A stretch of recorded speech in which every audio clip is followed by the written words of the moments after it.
Believe it or not, there are some parts of accounting that are just really kind of annoying, and I want to talk about one of those in this video. So this is a multi-part series about the topic of depreciation, and today's annoying accounting child is called Sum of the Years Digits. Welcome to Accounting How To. I am your host, Carolyn Grimm.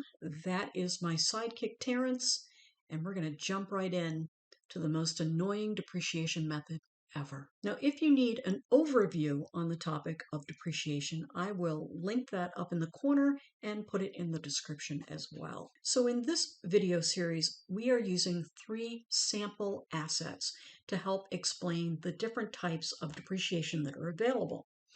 So our assets are here.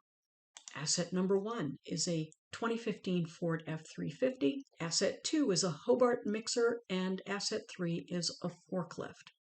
Now we're going to take the details of these assets, their cost, their class life, their salvage value, and the number of units that we think we're going to be able to get out of them.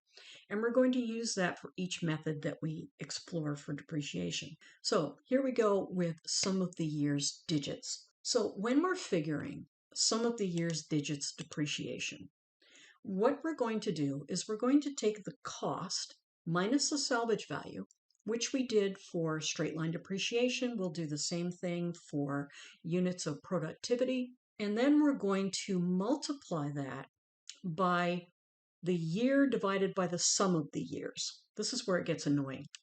So let's say, for example, that we have a class life of 5 years. We're literally going to take 1 plus 2 plus 3 plus 4 plus 5 to come up with 15. So that is the sum of the years. And then we're going to use the years that are left as our denominator. So for example, if we have a 5-year useful life on an asset, in the first year, we're going to use as our factor 5 over 15. So 5 divided by 15. So there are 5 years left of those 15 years, some digit weird thing. If it's a 7-year property, we're going to add up our 1 plus 2 plus 3 to get 28, and then we're going to do the same thing. The number of years left is what we're using as our factor here for our year divided by our sum of the years. So let's work through that. So our first asset was our Ford F-350. And the cost of that asset was $24,000. Our salvage value is $2,000, and our useful life is 7 years. So let's jump down into the way that we figure out this depreciation. So in the first year, what we're going to be doing is we're going to be taking the years that are left and dividing it by the sum of the years. So in the first year, we have 7 years left, and our sum of the years is 28. So 7 divided by 28. So cost minus salvage, we had a $24,000 cost, $2,000 salvage. So our depreciation basis is $22,000. So we're going to take our $22,000 and we're going to multiply it by 7 divided by 28. What that gives us for the first year is $5,500. Now, because we want to conform to GAAP using the matching principle, we're going to do this as a monthly adjusting journal entry. So our depreciation expense for the first month of the first year is going to be a debit to depreciation expense of $458 and a credit to accumulated depreciation, $458. So the second year rolls around. We now have 6 years left in our 7-year property. So we're going to do our cost minus our salvage multiplied by our 6 divided by 28. It's going to give us $4,714 for a yearly depreciation deduction, which we'll then divide by 12, and we'll do 12 adjusting journal entries for that year in the amount of $393. And we will go through this entire process until the end of the 7th year. And then what we should see in our balance sheet for this asset is we should see our Ford F-350. Here's our cost of $24,000.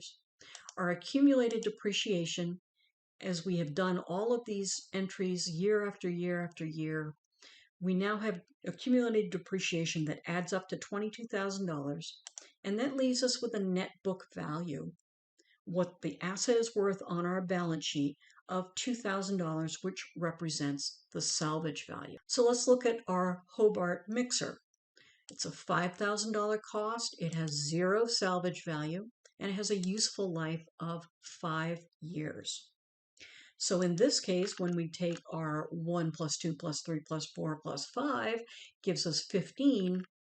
So in the first year of this 5-year property, we have 5 years left to depreciate it. So we're going to multiply our depreciation basis of $5,000, which is our cost minus our 0 salvage value. And then we're going to multiply that by our factor of 5 divided by 15, which gives us yearly depreciation in year 1 of $1,667, which we'll divide by 12 and do 5 years worth of depreciation deductions based on those numbers until we get to the end of that asset's life.